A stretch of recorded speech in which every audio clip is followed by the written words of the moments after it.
Welcome to the Spin Axis podcast. I'm Erik Barzeski. I'm Jayson Nickol. I'm Tyson Deskins. And I'm Cooper Dossey. So today we got Cooper. He is my favorite Korn Ferry player. Probably going to be making it to the big show soon here. Thanks for coming on. I mean, I appreciate it very much. I think this is our first player. I think so, man. Yeah.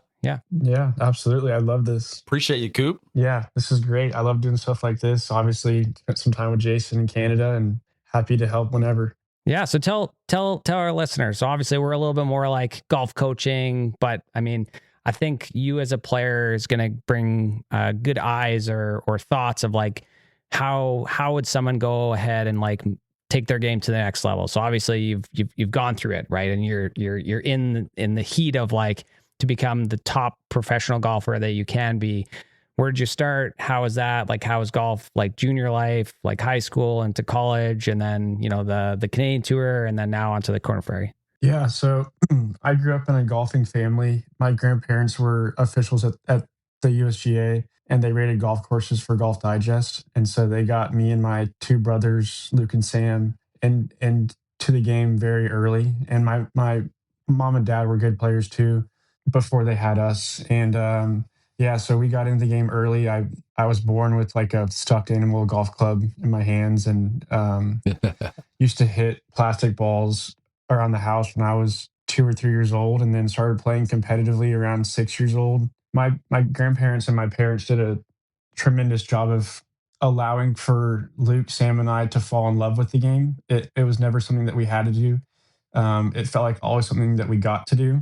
And so from an early age, I just loved it. I loved every second of golf. I wanted to go chip at the chipping green. That's all I wanted to do growing up, was just go chip with my grandpa or my parents. And yeah, I played junior golf on a more local scale in Texas from 6 years old till probably 8th grade. And then that was kind of when recruiting started getting younger. And so I started playing more national level tournaments like the Callaway Junior Worlds, Pinehurst, and then the AJGA circuit. And that kind of brought my game up a level, because those guys are I played against Cam Young, Sam Burns, Scotty Scheffler. I played against Colin Morikawa. I played against all these guys that you see today that are the best players in the world were kind of around my age. And so I got to compete with them. And then I did high school golf. And high school golf in Texas is just like the same as football in Texas. It's very cutthroat and very competitive. Yeah, and then I went to Baylor. I've had 45 people in my family go to Baylor, and loved every second of playing golf there for Coach McGraw. I got to play with my brother Luke. And then my brother Sam played with Luke for 2.5 years as well. And he's going to play his 5th year at Dallas Baptist this upcoming year. But yeah, I played college, and I was a good junior golfer. I was a good college golfer, but I still loved it. I mean, golf is what I get to do, is how I tell it. Like, obviously I have a dream job. This is something that I have been working for my entire life, but it's also all I've ever wanted to do as well. And so fortunate to have a good college career, and then turned pro and had nothing, had no status anywhere, had played mini tours, didn't get through Q school my first year, got through Canada Q school, played 2 years in Canada, played okay. I had some good finishes, had some good weeks, but I was never very consistent up there. And then 24, I got my Korn Ferry card. This is year 3 on the Korn Ferry. And yeah, it's been amazing. It's definitely not private jets and nice hotels and nice houses and big checks. You can make a good living on the Korn Ferry, but I think turning pro with no status and then playing in Canada gave me a better appreciation for hopefully this year, but it might not be this year, who knows. But the day that I get on the PGA Tour, I'll appreciate it a lot more, just because of the route I've had to go. But yeah, that's kind of my upbringing in the game of golf. So Cooper, talk really quick, because you just sort of mentioned, it's not all private jets and glamour out there, right? Sort of working your way to where you're at. So obviously when you're going through that, you've got a ton of support, ton of people that are on your side. But I think it's a sort of a good thing for our listeners to sort of hear that it's a total grind for people that don't have status. It's not a very sexy thing. Yep.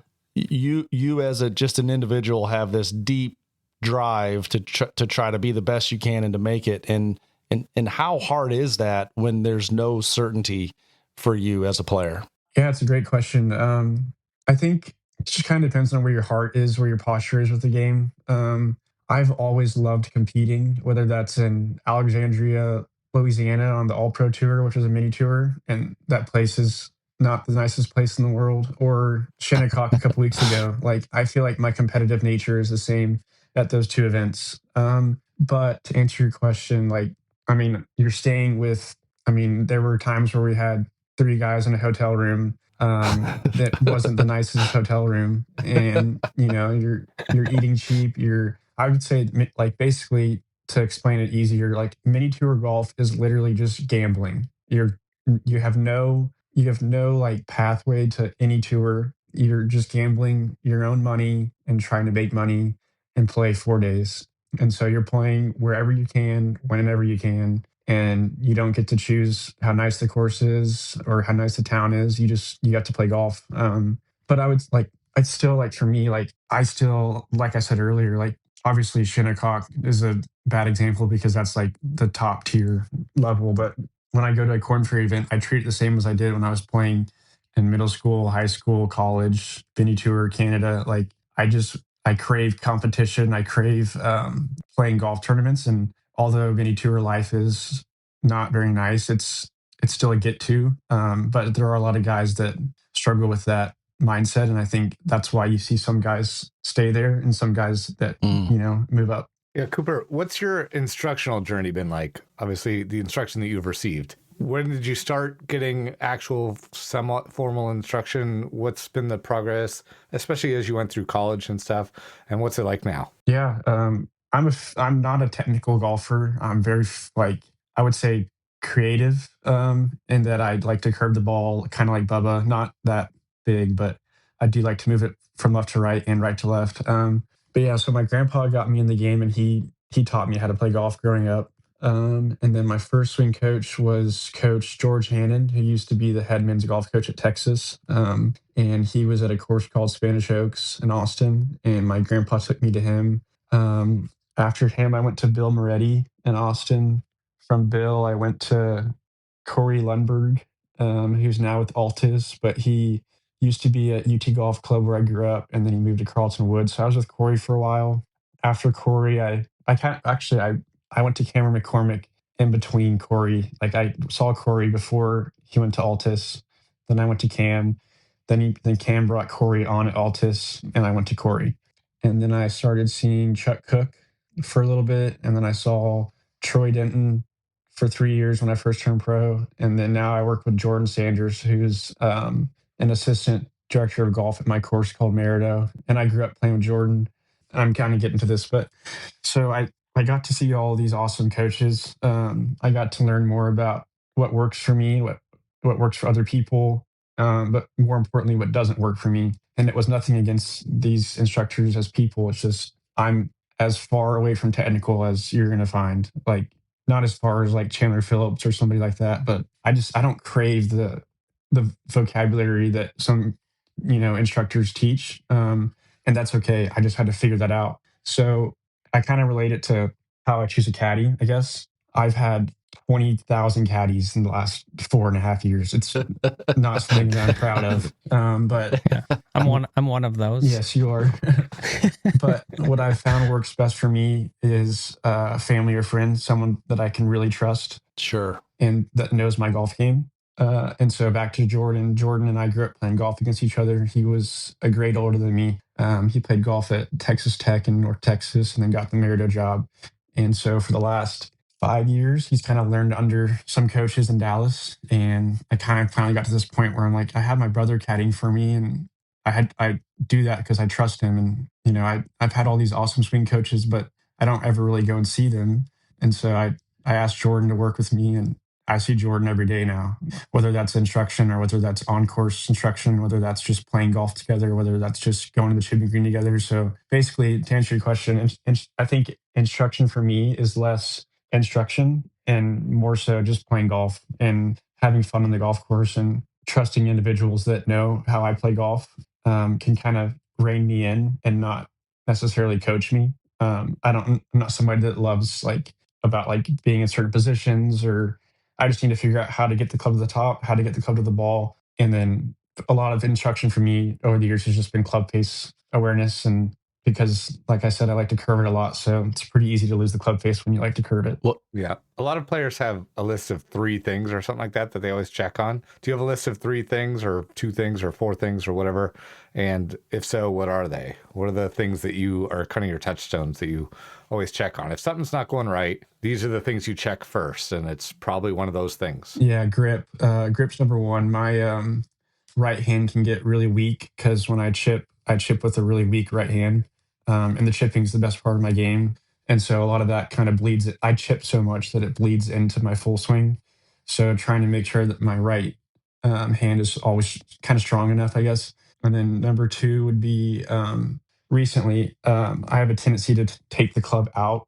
And then from there, I go up. I've got like a baseball swing in the past, and I have really high hands. And so one of my tendencies is just to take the club out, and then the only place I can go from there is up and laid off, just from where my golf swing goes. So trying to make sure what feels inside to me is actually just down the line. So grip down the line, and then in tournament play, I naturally aim pretty far right, and so a lot of the times when I'm at home or on the range, I try to make sure that my feet are perfectly aligned every time, so that I get it's basically just grip, alignment, and takeaway for me, I guess, to answer your question. But yeah. I basically, when I'm nervous, I aim 100,000 yards right and just pull the crap out of it. Yeah. Yep. You know, but you say that, and the amount of times that we talk to our students and we go like, let's just get those key things down, and they all want to work about all this other stuff. And it's like, man, let's just get that set up, get that alignment, get that grip down, get the takeaway in a good spot, because everything's going to then spiral off that. So, man, that's awesome to hear. I mean, the best player in the world does it every day, and we see it on TV every day because he's Scotty Scheffler. But I mean, it's pretty remarkable how disciplined he is in his grip.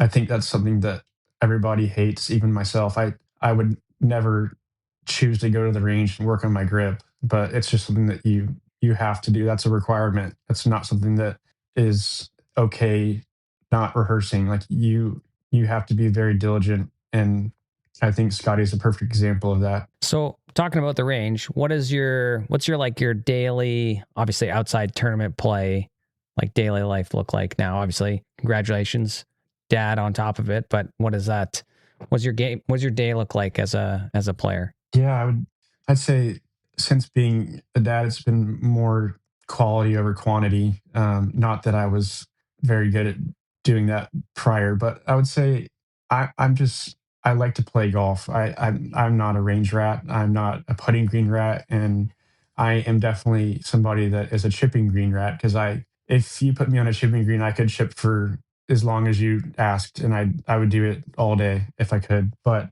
I kind of wake up, and I'd like to say go to the gym, but I'm not very disciplined in that area. In a perfect Same. Me either. Same. in a perfect world, I go to the gym at 8. I'm at the course by 9:30, 10 o'clock. Yeah, I try to at least get 30 to 45 minutes of good, technique work on the range, because that's probably the time of the day where I'm the most willing to do it. And then I'll go get ready to go play. And we play a lot of money games at our course. And I've just found that playing golf is how I get better. I basically what my grandparents kind of instilled in us from a young age was that golf course is the best way to get better at golf. You can do all the things you need to do in a short amount of time on the range, and then just go play golf. You're never going to have a flat lie on a range. You're never going to have the easiest, chip shot into a green. You're not going to have that many straight putts from 5 feet on a mirror. So we just played golf. They'd actually take the pin out of the green, and we would just hit to the middle of the green and just practice all the basic things that your parents tell you, not even your teachers, like just literally hit the fairway, hit the middle of the green, get out of there. So yeah, I try to play every day. I play probably. You had some smarter parents than most people, so Yeah. let's say that, because that's some higher level stuff than a lot of people would have their kids doing. I was very blessed with parents that, like I said, made sure we loved it first, and then second, wanted us to get better. That was our job growing up. We weren't required to go get a job. We were required to practice at golf and get better at golf. But yeah, I try to play 18 to 27 holes a day.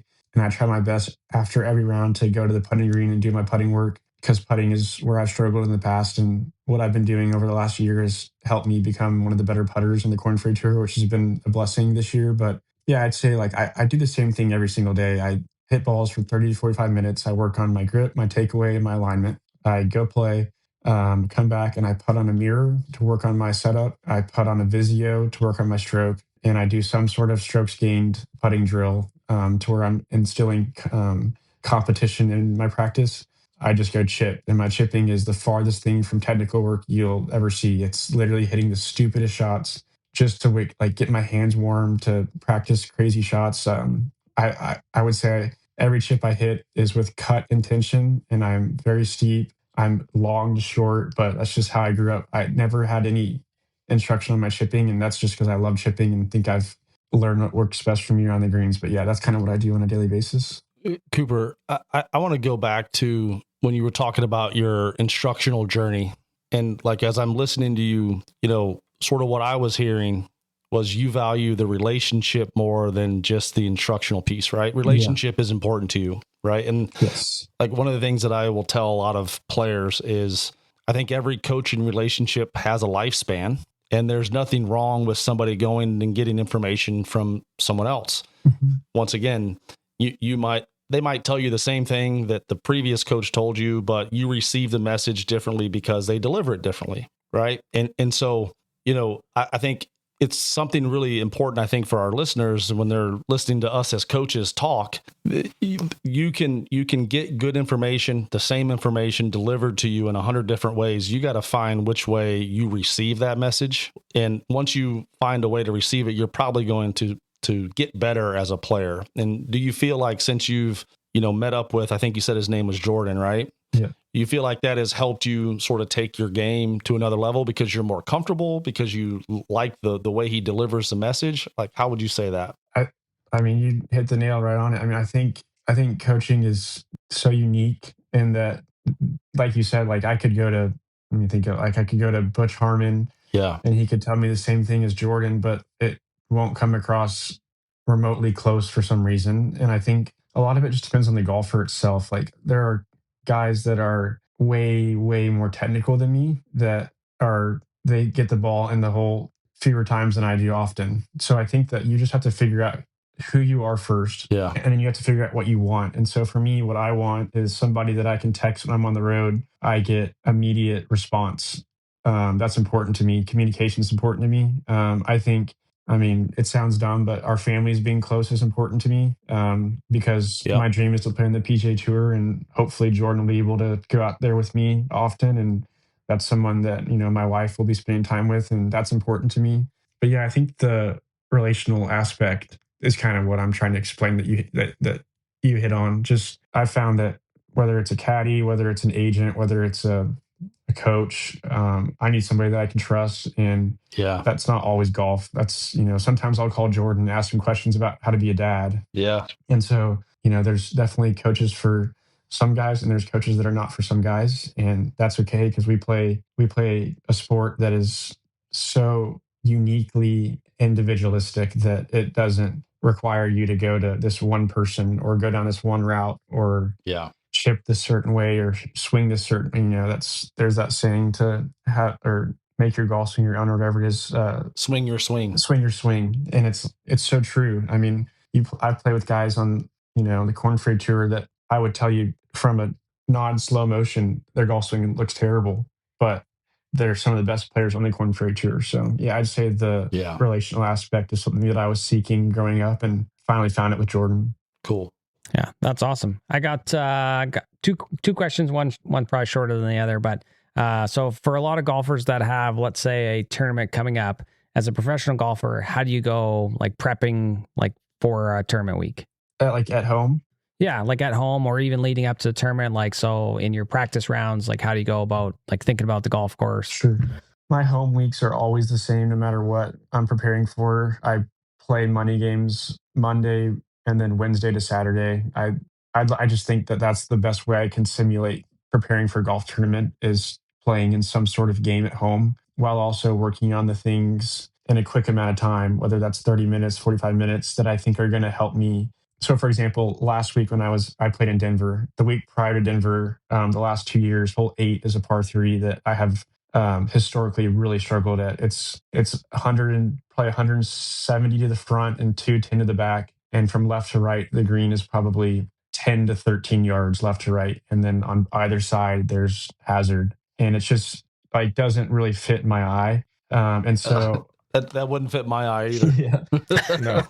That sounds terrible. yeah.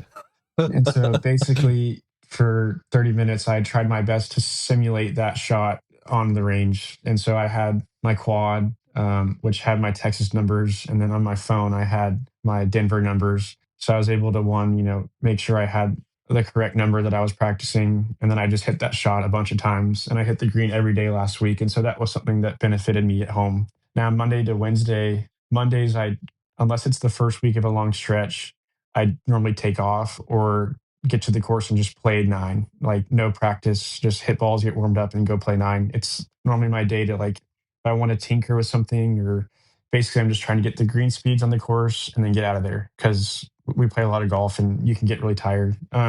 Tuesdays, I always play the opposite side 9 that I am of the Pro-Am. So I'll just go through Denver. That's the easiest way to do it. Monday, I got to Denver. I played 9 holes left. Tuesday, I showed up. I did PT work in the morning. I worked putting in terms of technique and then speed to get speed down. Warmed up when I went and played the back 9. I'm really just looking for, and this is a lot different this year because I know all these courses really well. But normally when I'm prepping, I'm on par 5s. I'm looking at where I want to leave my second shot. That's really important out here because par 5s, you got to birdie them all on the Corn Ferry Tour or you're losing strokes.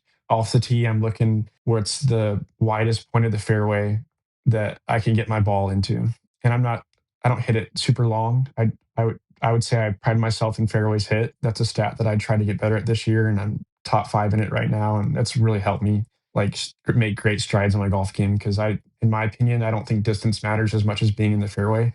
That's just my opinion. And I think that's what helps me play my best. And so I try my best to figure out how can I get this ball in the fairway on every hole that I play on Tuesday.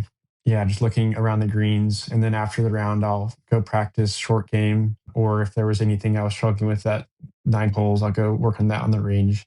Wednesday, I'll play the Pro-Am on the opposite side. And I'll do the same things in the Pro-Am. I'll talk to the guys. And then after they're done with the hole, I'll do my green work while they go to the next hole. Still looking for the same thing on the front 9, how can I hit this fairway? And then my brother and I always try to look backwards on the course. So like when we're in the fairway, we'll look back at the tee and try to find a good angle. When we're at the green, we'll try to figure out certain pins, what's the best part of the fairway to come into these pins. And then I do most of my chipping work is to previous year pin locations.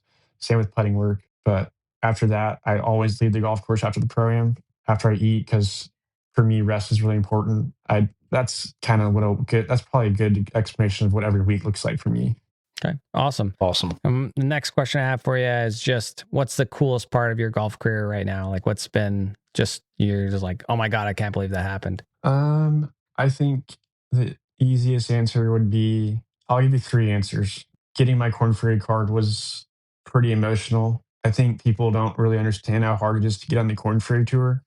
And so my family was there, and I remember walking off 18 green and crying, and my wife was there, my mom and dad, and just felt like a weight lifted off my shoulders. I'm sorry to say this, but I didn't have to go back to Canada in 2024. That's all right. I didn't want to have to do it again for you. Yeah. I felt bad. I was like, man, he's so much better than this place. So that was one. Qualifying for Shinnecock with my brother caddying for me was something that I'll never forget. And my mom, my wife, and my son surprised me on 18 because I was in by enough to qualify. And I'll never forget walking off the 18th green that day. And then 2, honestly, like family and friends are really important to me. And being able to travel this year with my wife and my son has been something that is probably the coolest experience that I've had in golf so far, is just being able to come home after every day and spend time with them and not have to FaceTime or anything. Like that's been really sweet. And I think it's helped me play well this year too. Awesome. That's so awesome. Great stuff, dude. Thank you. Well, Cooper, thanks for coming on. Is there anything you'd like to sort of pitch to our listeners? What do you have coming up? Anything at all? Where can people find you? I have a 5-week stretch coming up next week on the Corn Ferry Tour. So easiest place to find me is probably the PJ Tour app, or my Instagram is just my name, Cooper Dossey. I'm trying to be active, but I'm not on my phone as much anymore with my son.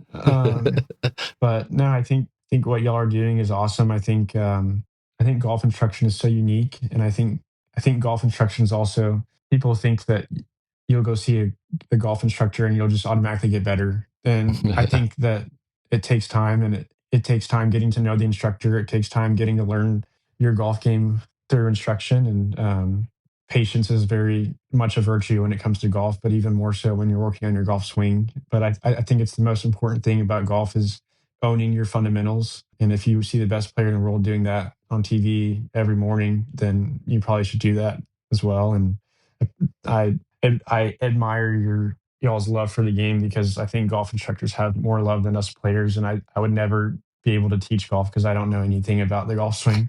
But no, I appreciate y'all having me on. One of my fun hobbies is listening to podcasts and doing podcasts. And whenever y'all want me to come on, I'd love to do it. And all the best to all of you. Yeah, can you say that first part about how people expect to get better just because they went to get a golf lesson again like 1,000 times? That's right. That'd be good. Say it for the. They should come more often so that y'all get more money. It's the work you do between the lessons that is where it pays That's off, right. right? Yeah, for sure. You can find Cooper at the top, in the top 10 currently of the Corn Ferry Tour points list. So that'd be a good place to find your name. Thank you. As well. That's right. So, That's right. Yeah. Awesome. Jayson, where can people find us? You can find us all online at thespinaxis.com, or social medias at the Spin Axis, and online at thespinaxis.com. Thanks for coming on, Cooper. Thank y'all so much. Appreciate it. Thanks, buddy. Thanks, man.